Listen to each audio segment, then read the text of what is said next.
Day 7 of me walking the Brooklyn Bridge every day while I tell you the story of how it was built. We're working on the footpath.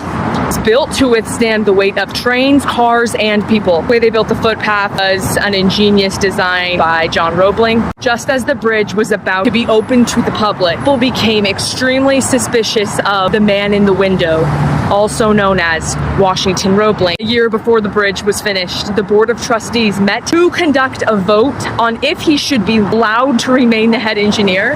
The vote almost passed. He was almost fired as lead engineer of the project and denied the right to see it completed as the head engineer. The bridge was estimated to cost $5 million. The cost was closer to $15 million. The bridge officially opened on May 24th, 1883, 14 years after it had been started. We don't have an official death count of the bridge, but they estimated somewhere between 20 and 40 people, which is tragic. But when you think of the scale of this bridge and how it was constructed over this turbulent East River, you think of what it took to go into the caisson. I find the death count to be a remarkably low number considering the scope of this project.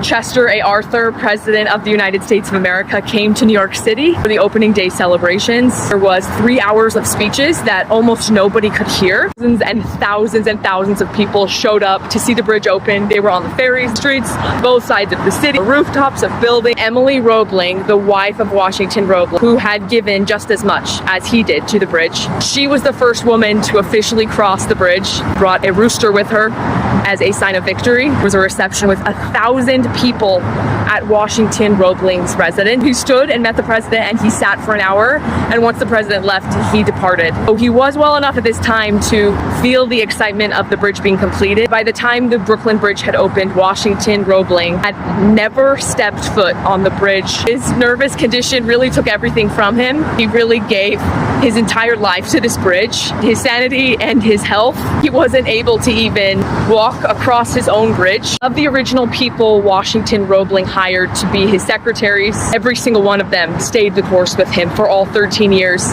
even though many of them had been offered jobs that offered more money. For Washington Roebling, American hero, dedicated to the memory of Emily Warren Roebling, whose faith and courage helped her stricken husband, Washington A. Roebling, complete the construction of the bridge from the plans of his father, John Roebling, who gave his life to the bridge. Back of every great work, we can find the self-sacrificing devotion of a woman. Let's leave something for her.